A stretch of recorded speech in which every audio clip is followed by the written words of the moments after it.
दोस्तों नमस्कार, Radhe Radhe, good morning. कैसे हैं आप सभी लोग? उम्मीद करते हैं कि आप सभी लोग ठीक होंगे। मैं भी ठीक हूँ। तो देखिए फ्रेंड्स, अभी सुबह के बज चुके कुछ 9:30 और घर का तो सारा काम हो चुका है, लेकिन मैंने ना सुबह से कोई वीडियो नहीं बनाया था। मैं इसकी ब्लॉग की स्टार्टिंग ही नहीं की थी और आज ना मैं बहुत ही ज़्यादा खुश हूँ और आप सभी का धन्यवाद करना चाहती हूँ और आप सभी को थैंक यू कहना चाहती हूँ। तो फाइनली 2.5 साल की मेहनत के बाद ना आजकल मेरा चैनल मोनेटाइज हो चुका है, वैसे अप्लाई हो चुका है। और पता नहीं आगे वो जो प्रोसेस होती है $10 वाली और एडसेंस पिन वाली, वो अभी कुछ नहीं हुआ है। सिर्फ मेरा चैनल मोनेटाइज हुआ है। तो सोचा कि चलो आप सभी को थैंक यू कह देती हूँ, क्योंकि मैं वैसे तो मेरी 2.5 साल की मेहनत है, लेकिन साथ साथ आप सभी का सपोर्ट था तभी ये हो पाया है। और वैसे मुझे पता है कि सिर्फ मोनेटाइज होने से कुछ नहीं होता है, व्यू भी अच्छे आने चाहिए, लेकिन अभी तो अच्छे व्यू नहीं आ रहे हैं। लेकिन मैं डेली वीडियो डालती हूँ और मेहनत करती हूँ कि कभी ना कभी तो अच्छे व्यू भी आएंगे। तो देखते हैं कब तक कैसा चलता है। लेकिन फाइनली अभी चैनल मोनेटाइज हो चुका है, तो मैं आज बहुत ही ज़्यादा खुश हूँ। तो सोचा कि चलो आप सभी को भी ये खुशखबरी मैं सुनाती हूँ। और ये चैनल ना मैं चला रही हूँ, उसको कुछ 1.5 साल हो चुका है। और इससे पहले मेरा एक और चैनल था रेसिपी का, तो वो भी मैंने 1 साल तक चलाया है, लेकिन उस पर तो कुछ भी मीन्स की मोनेटाइज किया, मेरे 500 सब्सक्राइबर भी कंप्लीट नहीं हुए थे। तो 1 साल तक मैंने मेहनत की, और लेकिन मैं ना उस पर डेली वीडियो नहीं डालती थी। और तब ना मुझे यूट्यूब के बारे में ज़्यादा कुछ पता भी नहीं था, उसकी गाइडलाइन और कॉपीराइट वगैरह ये सब मुझे कुछ पता नहीं था।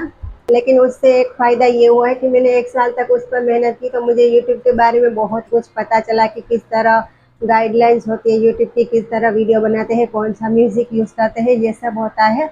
और फिर मैंने शादी के कुछ 5-6 महीने बाद अपना ये चैनल स्टार्ट किया, और इसको भी 1.5 साल हो चुका है। तो अभी 1.5 साल की मेहनत के बाद कह सकती हूँ, या 2.5 साल की जो भी कहूँ, या आज कल मेरा चैनल अप्लाई में मैंने भेज दिया है और मोनेटाइज भी ऑन हो चुका है। और अभी ना 2-3 दिन से तो वेट कर रही हूँ कि मेरे वीडियो पर $1 भी बने, लेकिन वो तो अभी नहीं हो रहा है। देखते हैं कब तक ऐसा चलता है। अभी भी ना यूट्यूब का जो मोनेटाइज की जो प्रोसेस होती है, उसमें अभी भी मुझे कुछ भी समझ नहीं आता है। मैं जो भी अप्लाई वगैरह किया है, वो भी ना मैंने यूट्यूब पर वीडियो देख कर ही किया है, तो आगे भी मैं वही करूँगी। तो लेकिन आप सभी को थैंक यू कहना चाहती थी। ठीक है, थैंक यू सो मच। तो देखिए फिर सुबह का तो सारा काम हो चुका है, और अभी मैं जा रही हूँ नहाने, उसके बाद बनाऊँगी दोपहर का खाना। तो चलिए फिर सभी थोड़ी देर बाद आपसे बात करूँगी। तो देखिए फ्रेंड्स, आप सभी से ना थोड़ी सी बात करने के बाद मैं चली गई थी नहाने, और यहाँ पर नहाने के बाद सारे कपड़े भी मैंने धो के सुखा दिए हैं।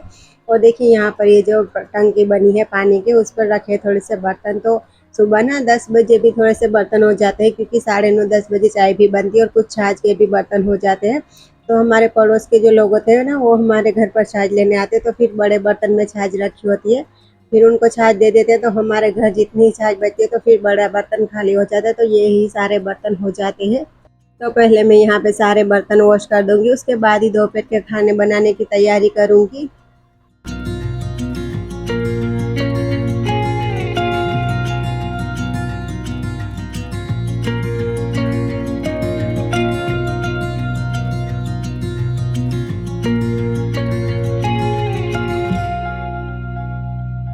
और देखिए फ्रेंड्स, सारे बर्तन मैंने धो दिए हैं, और उसके बाद ना साथ साथ में सारे बर्तन किचन में सेट ही कर देती हूँ। तो यहाँ पर जो एक बड़ा वाला बर्तन है वही मैं रखूँगी, बाकी के सारे बर्तन मैं किचन में सेट कर दूँगी। उसके बाद मैंने कुछ बाल वगैरह सेट किया, मीन्स की बाल वगैरह में कंघी कर ली। उसके बाद यहाँ पर मैं लेकर आ चुकी हूँ करेला। तो मैंने आप सभी के साथ आगे ब्लॉग में शेयर किया था कि हमारे बाथरूम के पास एक करेले का पौधा लगा है, वहाँ पर करेले हो गए थे। तो 4 से 5 ना छोटे से करेले हो गए थे, तो मैंने सोचा चलो आज इनकी ही मैं सब्जी बना देती हूँ। लेकिन हुआ कुछ ऐसा कि ना बहुत ही कम सब्जी बनी थी, इसलिए फिर मुझे एक दूसरी भी सब्जी बनानी पड़ी। तो यहाँ पर मैं करेले को कट कर लूँगी।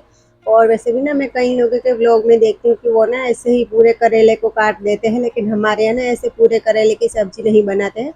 उसके छिलके निकालने के बाद ही सब्जी बनाते हैं, छिलके भी निकाल देते हैं और अंदर जो बीज होते हैं वो भी सारे निकाल देते हैं।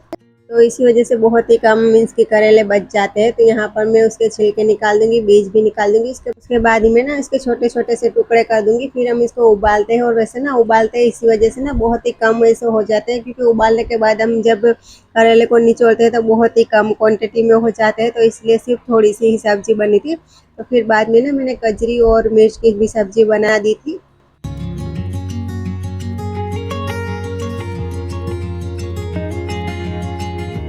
तो तो देखिए फ्रेंड्स, सारे करेले कट करने के बाद ना मैं जा रही थी उनको उबालने के लिए, रखने के लिए, और यहाँ पर से गुजर रही थी ट्रेन। और अभी ना मैंने काफ़ी टाइम से ट्रेन का वीडियो ही नहीं लिया, तो सोचा कि चलो आज ट्रेन का भी मैं वीडियो शेयर करती हूँ। वैसे ना हमारे ये जो पेड़ है वो बहुत ही घने हो चुके हैं, इसकी वजह से अभी ट्रेन भी अच्छे से नहीं दिखती। अगर हम पेड़ के उस ओर जाकर वीडियो बनाए फिर अच्छी ट्रेन दिख सकती है, लेकिन फिर भी मैंने वहाँ से ही थोड़ा सा क्लिप ले लिया था। और देखिए यहाँ पर करेले सिर्फ इतने ही थे, तो अभी मैं उनको उबालने रख दूँगी। फिर मैंने सब्जी वगैरह बनाई, उसका वीडियो नहीं लिया था, सिर्फ मैंने उबालने रखा था, उसका वीडियो लिया था। और देखिए ये जो करेले के छिलके हैं वो तो वेस्ट है, उसको ना फेंक देते हैं, उसका कुछ भी यूज़ नहीं करते हैं। तो यहाँ पर ना देखिए लाइटर ख़त्म हो गया, इसकी वजह से ना माचिस से अच्छे से हमें नहीं, जो आदत होती नहीं है ना, तो फिर अच्छे से नहीं हो पाता है। तो फिर ना एक लाइटर रखा भी है, बेड में रखा है, तो वो शाम को मैं निकाल लूँगी, क्योंकि अकेले से ना बेड वगैरह नहीं खिंच सकता है। मीन्स की खिंचकाने की तो ज़रूरत नहीं होती है, उस पर ये जो जो लकड़ियों के बड़े बड़े जो टुकड़े लगे होते हैं वो नहीं हटते हैं, इसलिए।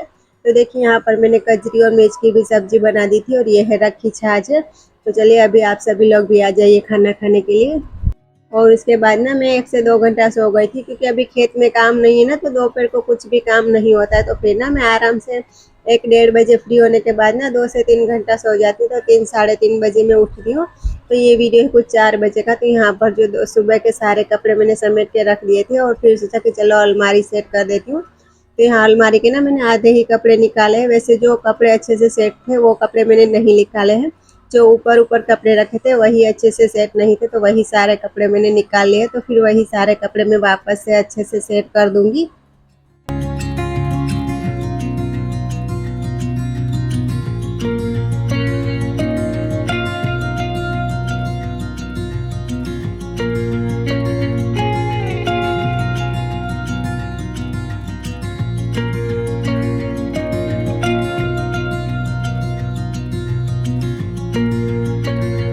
तो देखिए फ्रेंड्स, वैसे तो ना इस अलमारी में बहुत सारे कपड़े रखे हैं, और कुछ कपड़े ऐसे हैं जो वेस्ट है, उसका कुछ भी काम नहीं है, फिर भी वो यहीं पर रखे। तो सोच रही हूँ कि अभी एक दिन जब मैं फ्री हूँ, तो जो भी वेस्ट कपड़े हो, जो हमें नहीं चाहिए हो, या तो उसका मैं बिस्तर बना दूंगी, या फिर ना किसी गरीब लोग को हम दे देंगे जो ऐसे कपड़े पहनते हो।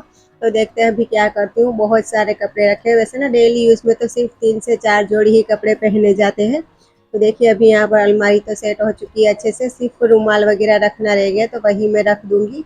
और वैसे ना अलमारी को तो जितना भी सेट करे, वापस 8-10 दिन के बाद उसकी हालत वैसी ही हो जाती है। तो देखिए यहाँ पर अभी अलमारी अच्छे से सेट हो चुकी है। उसके बाद मैंने झाड़ू वगैरह लगाया था, लेकिन उसका क्लिप नहीं लिया था। फिर शाम को मैंने बनाई थी मूंग वाली खिचड़ी, तो सोचा चलो उसका क्लिप ले लेती हूँ। तो यहाँ पर ना मैंने 3 से 4 गिलास पानी गर्म होने रख दिया है, उसमें डाल दूंगी थोड़े से मूंग। और उसमें ना हम तड़का वगैरह नहीं लगाते हैं, इसी तरह से बनाते हैं। तो आप लोग कमेंट करके बताइए कि कौन कौन इस तरह से खिचड़ी बनाता है। तो यहाँ पर मैंने मूंग डाल दिए है, और थोड़ा सा नमक भी डाल दूंगी। और जो थोड़े से मूंग उबल जाए उसके बाद हम चावल को साफ कर कर धो के डाल देंगे। तो हम इसी तरह से बनाते हैं, तो आप लोग कमेंट करके बताइए कि आप किस तरह से बनाते हैं। तो देखिए अभी खिचड़ी बनकर हो चुकी है रेडी। और उसके बाद मैंने बनाई थी सब्जी और रोटी भी, लेकिन उसका क्लिप नहीं लिया था। और ये क्लिप है कुछ 7:30-8 बजे का ही, मीन्स की खिचड़ी बन रही थी तभी का ये क्लिप है। तो यहाँ पर ना हम जो ये बेड का गद्दा है, पहले उसको नीचे रख देंगे। और यहाँ पर ना बेड में रखा था लाइटर वगैरह, और ये जो बेड पे गद्दा रखा है ना वो भी बहुत ही भारी है, इसी वजह से मुझसे ना अकेले से ये सब नहीं होता है। तो मैंने सोचा जब शाम को हस्बैंड आ जाएंगे उसके बाद ही मैं बेड से लाइटर निकाल लूँगी। तो देखिए यहाँ पर ना मैंने गद्दे को इस ओर रख दिया है, और उसके बाद ना मेरे हस्बैंड ने ये जो लकड़ी वाला पार्ट है वो पकड़ के रखा है, और फिर मैं यहाँ से लाइटर निकालूंगी। वैसे तो जब भी चीज़ें रखते हैं तो याद ही होता है कि यहाँ पर चीज़ें रखी है, लेकिन अकेले से कभी कभी कुछ काम नहीं हो पाते हैं।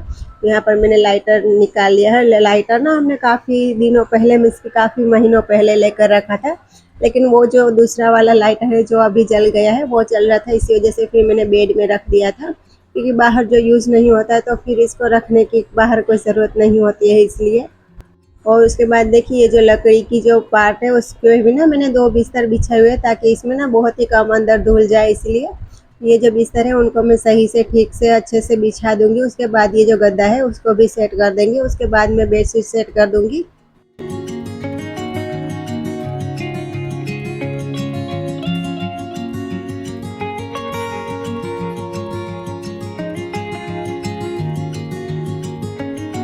तो देखिए फ्रेंड्स, ये वाला लाइटर है, ग्रीन वाला लाइटर भी, और साथ साथ में एक चाकू भी दिया गया है जिससे हम आलू वगैरह भी छील सकते हैं।